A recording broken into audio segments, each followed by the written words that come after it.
Hi guys, a few days back I showed you I bought this little radio controlled go-kart in a charity shop for £1, and I showed you I'd already got one that had also cost me £1 in a previous charity shop, and somehow or other I ended up taking that one apart instead of getting this one working. The reason for that was this one I'd overcharged at some time, heated up the batteries inside and it wouldn't work at all. So I took it apart and replaced the battery with that little LiPo battery externally. What I didn't do was get this one working. Just a quick demonstration. That one still works fine with this controller. This one doesn't respond at all. So today we're going to take this one apart and see if we can figure out what's wrong with it. Switch that one back off again. So this one, I did try charging it with a 3-volt supply. It's got 2 nickel cadmium batteries in there, or at least I assume they'll be the same as these 2 that came out of this one. So we'll take it apart and see if we can figure out why it isn't working, because according to me I've charged it and I've measured the charge and it's charged up. I won't bore you with undoing it, it's only undo the screws and it comes apart. So, took the casing off, we can see the insides. It is the same as the other one. So we've got 2 nickel cadmium batteries. That's the power supply or charging socket. On-off switch down there. 2 very thin wires that go down to the steering at the front. And a red and a white wire which go down to the LEDs. And then that's our receiver board. And at the moment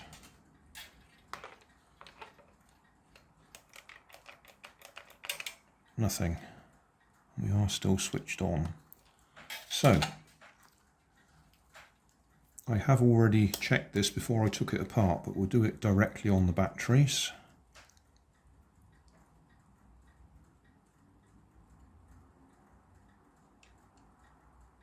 Okay, got about 2.5 volts. Go down to the on-off switch, got 2.5 volts. Then from the on-off switch it comes up to here, and we got nothing.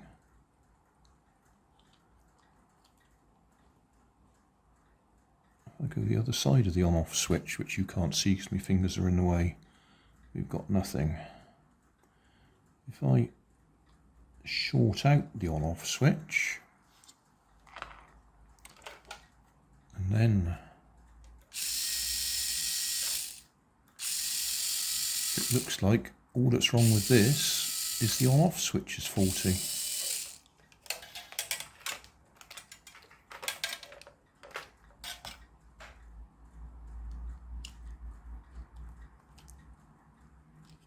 So the next question is, can we get the on-off switch out? It looks like it's just clipped in place.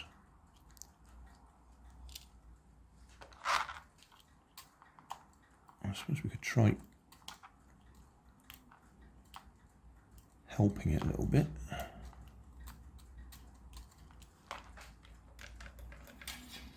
No, that didn't help it. So all I'm doing, I'm just shorting across the terminals.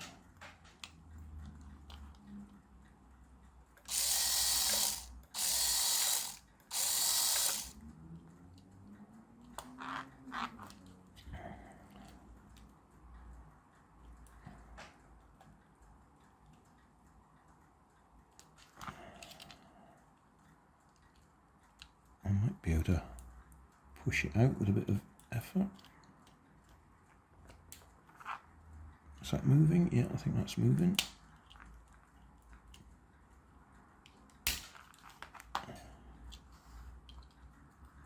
There's our on-off switch.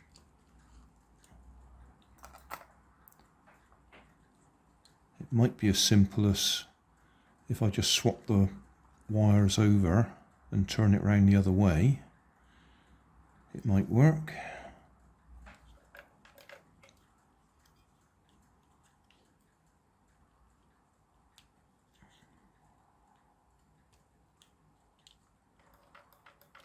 That's what I'll try first. I'll just try desoldering the red wire from that terminal, put it on that one, and see if it'll work just in the opposite direction. It might just be dirty in there. I could try spraying some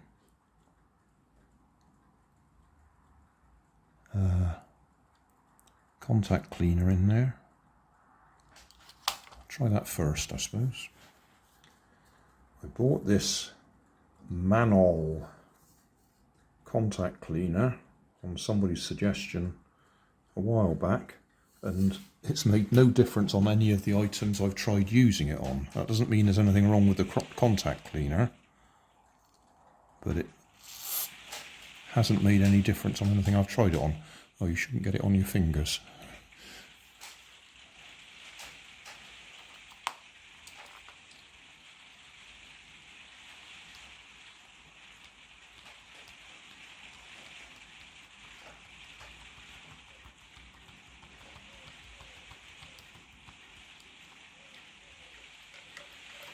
But that made no difference.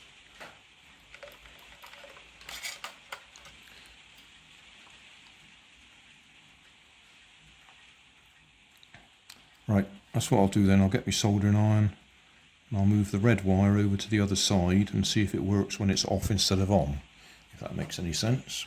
Okay, let's see if we can do this so you can see what I'm doing.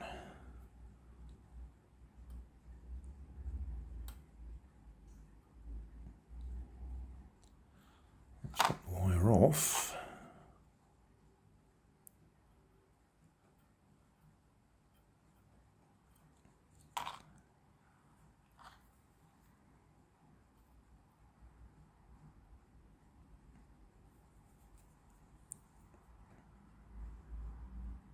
I do hate trying to solder so people can see what I'm doing. Right. So let's just swapped it over.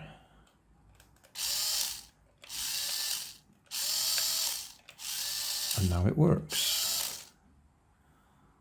So if we take that off of there, move that to the other position, it should now not work. Correct, it's not working. Push it back the other way. So all we've done is swap the wires over on the on-off switch, so it's now in the off position when it's on. So if I push it back in the slot the other way round, it'll be right again. Follow me? Well, that's frustrating. I put it all back together and it didn't work. I think we got something loose actually on the circuit board there, because I've taken the little guy out again, the driver, and loosened the screws, and I got forwards and backwards, but I've got no left and right. So I'm guessing we've either got a crack in the circuit board or quite simply one of those steering wires has come loose.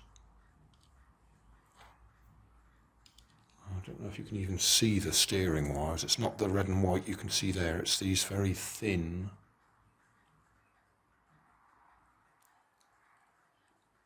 enamelled wires. So I'll have to take it apart again. That's a shame, I thought I'd finished it quickly. Well, I can see it straight away now.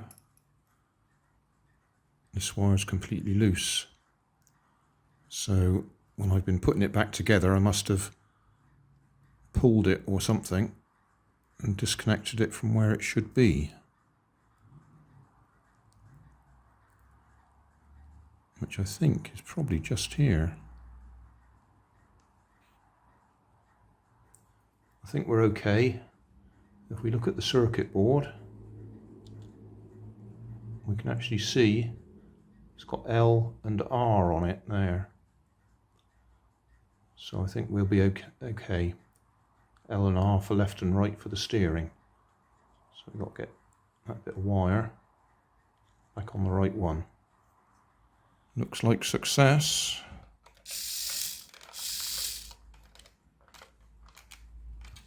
So it's just that wire had fallen off while I'd been pushing the cover back on. Right. Job done. Well, I thought I'd fixed it, but I did mention, I'm not sure if I've edited it out or not, that when I put the cover on and did all the screws up, it stopped working. So I think there may be a loose wire or a cracked circuit board here. If I have it running and I push down on this corner, it stops working. I haven't identified yet. It may be something underneath that's just making contact with maybe the battery tags.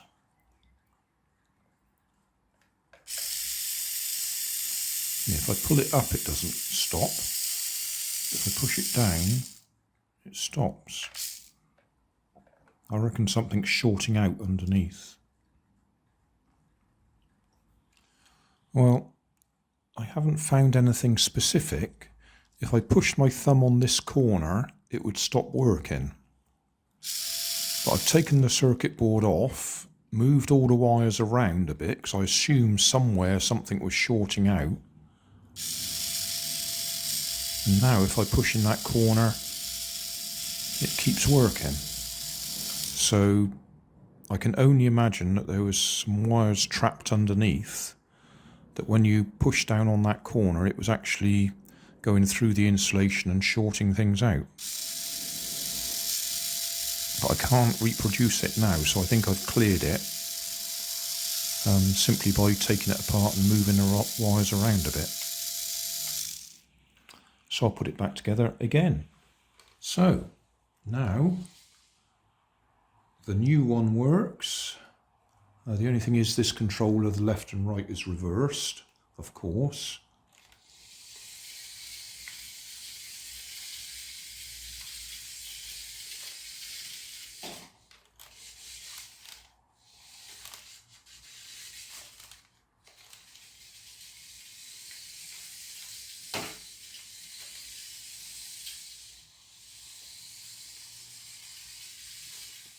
And if I change controllers, even though they're both 40 megahertz, it looks like they're far enough out of range for this one to work without interfering with the other one. Although I've only got one pair of hands, so I can't do them both at the same time. Go backwards with that one and forwards with that one.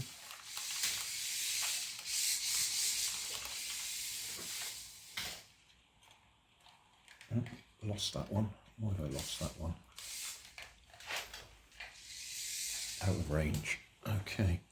So yeah, it appears that I've got two working go-karts now, both 40 megahertz, but for some reason, say they must be at opposite ends of the range, remembering this is the one that I overheated badly, so that may have actually impacted on the circuitry, possibly, maybe. But that one certainly works with this 40 megahertz controller. And that one over there is working with this one.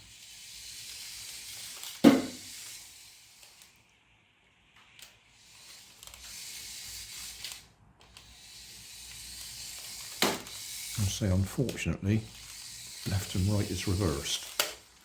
But then I do have a lot of other controllers.